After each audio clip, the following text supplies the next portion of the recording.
Bienvenue dans cette nouvelle revue de moi-même Jetfire. Cette fois-ci, Blast Off Fall of Cybertron du Platinum Series 7. Une figurine qui est un Deluxe. Que dans G1 c'était une navette spatiale. Là c'est un vaisseau spatial. Ben, un vaisseau spatial. C'est une fusée cybertronienne. Un jet aérodynamique. J'aime beaucoup ce jet-là. C'est mon préféré de tous les Combacticons. Dans G1, j'en avais rien à foutre de lui. En réalité, je me demandais pourquoi, vu après Astrotrain qui se transforme en train puis en navette spatiale, pourquoi ils nous ont sorti un Blast-Off, une navette spatiale brune et noire, un peu comme prototype militaire russe. Peut-être pas russe, mais en tout cas, c'est le prototype militaire. Jamais su pourquoi, ça avait jamais vraiment rapport dans les Combacticons. Je trouvais une navette spatiale... bon, en tout cas, c'est pas plus grave que ça. Par contre, je trouve que dans Fall of Cybertron, son mode alternatif représente très bien ce qui est une navette, une fusée. Une fusée, on s'attend-tu que c'est vraiment inspiré... ils ont vraiment... Il a vraiment bien dessiné son look-là. Sérieusement, là, s'il y a un cockpit... Bon, ici, il y a comme des genres de petits alvéoles qui nous rappellent un peu comme des ruches d'abeilles. Ça, je trouve ça vraiment mignon. Mais bon, ça, c'est moi, personnellement. À part ça, il y a plein de détails, ok? Juste les canons ici, plein de petits détails cybertroniens. L'autre bord, c'est la même affaire. Plein de détails sur le rétrofusée. Il faut l'avouer qu'il est gigantesque. Il représente quand même cette partie-là. Plein de détails. Les couleurs sont magnifiques. Honnêtement, le violet il est quand même très bien transposé avec une couleur caramel. Ouais. Blast-Off est un beau gros caramel bien juteux. Mais bon, vu d'en dessous, ça, bien entendu, c'est une autre histoire. Mais ça reste quand même que, tu sais, à part la tête ici qu'on peut bouger, cette partie-là aussi qui, au moins, heureusement, se replie ici vers le cockpit. Par contre, le cockpit ne se clipse pas. Ça, je trouve ça un peu dommage. Mais c'est pas plus grave que ça. C'est une très belle... le robot est très bien caché. OK? Ça, c'est les jambes qui sont repliées. La tête ici, par contre, c'est quand même beaucoup de creux. On enlève la tête, là, puis c'est un énorme vide. Ça, c'est... Ben, la tête, en tout cas, elle peut rester là. J'aurais peut-être pas détesté quelque chose ici, mais j'ai déjà vu mieux. C'est un jet cybertronien. Fait que c'est sûr qu'ils peuvent pas nous donner l'undercarriage, là. Tu sais, c'est vraiment bien disproportionné. Puis ça, c'est vraiment... quelque chose que j'aime beaucoup. Vu de derrière, bon, vu de derrière, c'est quand même un peu désolant. Le vide. Beaucoup de vide. Le vide aussi, c'est les fusils. Je vais vous ramener là-dessus. Le vide ici. Les articulations. J'aurais peut-être mieux aimé ça. C'est sûr que la fusée soit comme fermée ici vers l'arrière. Bon, c'est pas plus grave que ça.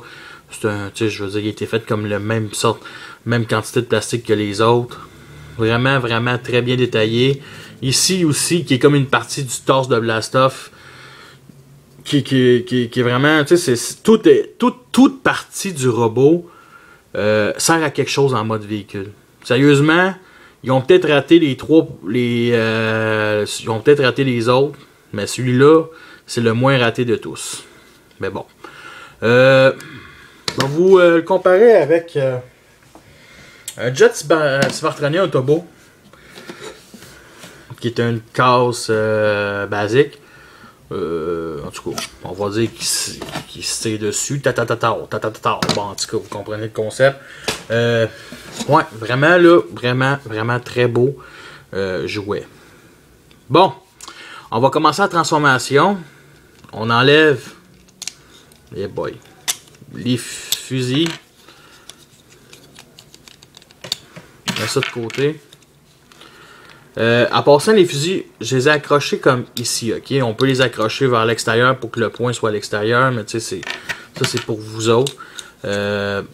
Côté aussi, vraiment là, bon, on commence la transformation. Là, on détache les jambes.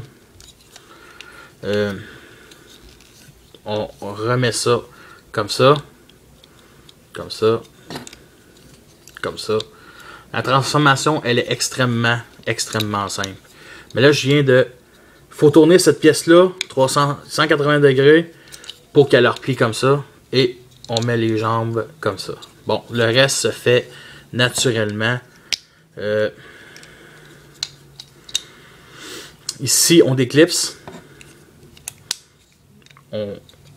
Comme vous voyez ici, il y a des petits trous à côté du ici. On les enclenche ici, comme ça. Par contre, il faut qu'il soit quand même bien clipsé. Là, nous avons déjà pas mal de stock à faire. Bien entendu, la tête, elle se plie quand même automatiquement. Et il reste juste les bras. Comme ça. Bon. Vous voyez ici le petit cossin ici, le petit point rond. On fait juste clipser dans ce compartiment-là. Comme ça. Voyons. Bon, ça y est. Je ne veux pas le péter, là.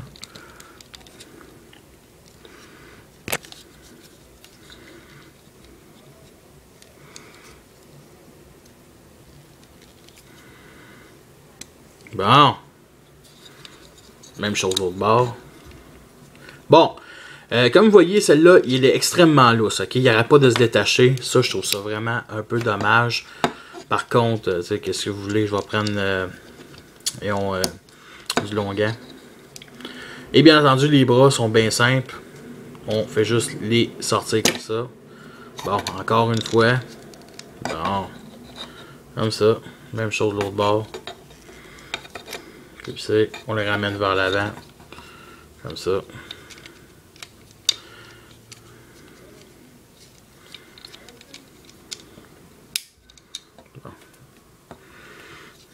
Bon. Bon, c'est ça. Ça s'enlève toujours. Bon. C'est le point ici que je dois tourner.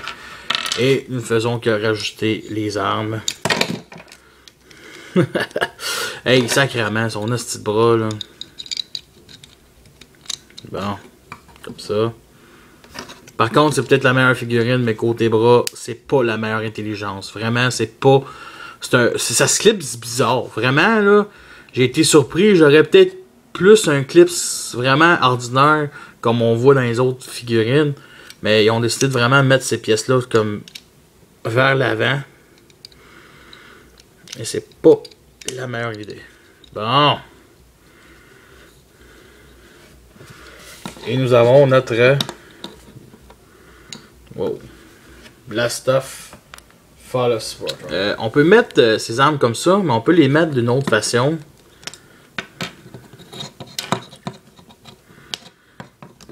Comme ça. Les mettre sur les bras, comme canon fixe. Bon.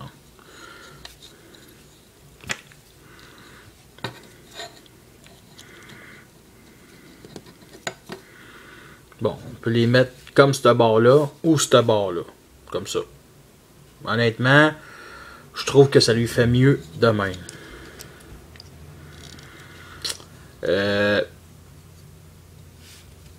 Côté couleur, il y a une chose qui me dérange un peu, c'est la tête. La tête que je trouve très belle, très représentante de Blastoff, je trouve qu'il lui manque la couleur sur sa mâchoire. Juste ça. Parce que là, toute la couleur caramel plastique est trop présente. Je veux dire, est vraiment trop présente sur sa tête. Parce qu'il faut l'avouer que la couleur, une chance qu'il y a plein de détails comme ses couleurs violets, son front violet, ses arrière-joues violets. Vraiment, tu sais, je trouve que c'est quand même une belle tête, mais vraiment, j'aurais aimé ça, avoir une mâchoire argentée comme ça. Les épaules nous le rend un peu plus comme massif. Par contre, ça nous rend massif, mais regardez les jambes. Vraiment des jambes très minces. Je trippe pas beaucoup. Ça peut être son bon. Vraiment, tu sais. Vraiment pas. Ça, c'est ce que je viens de plier, c'est une pièce pour former ses jambes ou le pied de Bruticus. C'est ça que je trouve un peu dommage. C'est vraiment mal proportionné. Parce que je trouve que le torse est vraiment très beau. Les motifs sont très beaux. Ici, la fourche qui est le devant du vaisseau. Non, je trouve ça vraiment beau. C'est vraiment ces jambes qui sont trop minces. Il y a tout dans les épaules, mais il n'y a rien dans les jambes. Fait que on va dire que c'était. On s'entend-tu que Blastoff c'est un jet, fait qu'il n'y a pas besoin de marcher ben. Juste besoin d'avoir un gros réacteur comme il est. Par contre, je trouve ça quand même... Je vais vous le comparer avec le même Tobo que tout à l'heure. Petite comparaison. Bon, lui, c'est sûr qu'il tue lui. Là. Mais bon, je trouve que ça ressemble. Je trouve que les deux se ressemblent quand même. Surtout sur les ailes, ben, de la manière dont les armes sont mis. Bon. Côté articulation, c'est assez quand même limité. La tête est carrément... elle bouge, j'ignore, c'est sur un bas-joint, mais très limité. Je veux dire, on peut juste faire ça. Ouais, c'est ça. On peut tourner aussi, 360 degrés. Les épaules peuvent tourner 360 degrés, mais ça, c'est vraiment une pièce de transformation. Les bras ici, comme ça. Articulation au coude. Coude sur un bas-joint. Aucune articulation au bras. Les jambes, articulation aux genoux. Rien sur les pieds. Ici, une petite on peut tourner pour un peu comme ça. On peut mettre les jambes comme ça, mais je pense que c'est mieux de même. Ouais. Bon. Un petit peu de creux ici, par contre. Le petit trou ici sur les jambes, sur les bras. Ça, c'est fait pour clipser après ça en mode jet. Oh, j'aurais aimé ça que ça soit caché. J'aurais aimé ça des plus gros bras. À part ça, côté point négatif, là, j'ai pas mal tout dénoncé. Comme j'ai dit, la couleur est quand même très belle. Un peu d'argenté sur sa mâchoire. Les épaules qui sont très massifs, très belles, comme j'ai dit encore, très beau, détaillé. J'aime beaucoup son design. Je trouve ça... dans le jeu, multijoueur, on peut jouer avec, mais il faut acheter le premier map pack. On joue par contre Vortex, puis Blastoff est comme notre partenaire pendant 5 minutes du jeu. Blastoff, pour moi, n'a jamais eu une personnalité ben. Je trouve juste qu'une navette spatiale, j'ai toujours trouvé ça bizarre. En tout cas, moi, je l'aime quand même. C'est quand même mon préféré Combacticon version jouet du 7. Fait que, retransformation en mode navette spatiale du futur. On enlève les armes. Comme ça. Bon. Quand je dis les armes, je parle pas de armes en anglais, tu sais. Bon. On replie le bras comme ça. Clipser ici comme ça. On détache. Même chose, l'autre bord.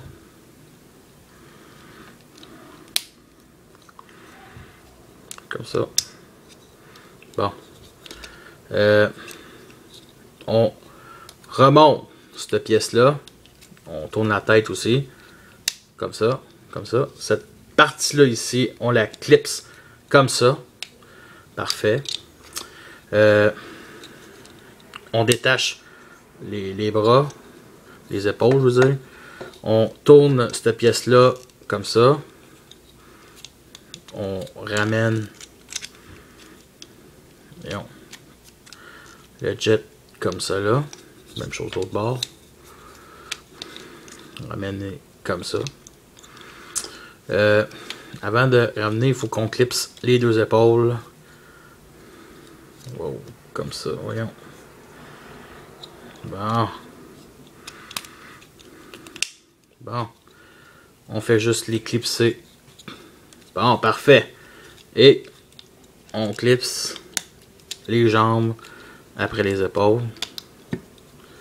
Bon, ça c'est supposé bien se tenir. Et on rajoute les canons. Comme ça. Est-ce que c'est une figurine qui en vaut la peine? Absolument. Même tout seul, là, vraiment, moi je l'achèterais. Les couleurs américaines sont violets. Ça, j'ai jamais compris pourquoi. Une navette spatiale, c'est déjà pas brun puis noir, ça l'est pas violet. Il me semble qu'elle a avoir beaucoup de détails flash. Par contre, la version japonaise, elle ressemble beaucoup à celle-là. La couleur, par contre, celle-là, j'aurais. Est-ce que j'aurais aimé mieux? Tu sais, je trouve ça quand même belle comme couleur. J'aurais-tu mieux aimé comme brun puis beige, vraiment, comme dans G1? Celle-là me suffit et je trouve ça quand même correct comme couleur. Tu sais, il faut pas obliger que ça soit toujours la même couleur. C'est plus Vortex qui me dérange un peu. Par contre, je vais vous le revenir là-dessus. Fait que oui, c'est une figurine qui en vaut la peine, que ce soit individuel ou tout le set. C'est le meilleur pour moi.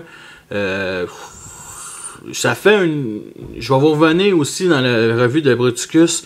J'aime pas trop le mode bras. Le mode pied, par contre, est un peu lâche, mais c'est pas plus grave que ça. Fait que merci et au revoir. La prochaine Vortex.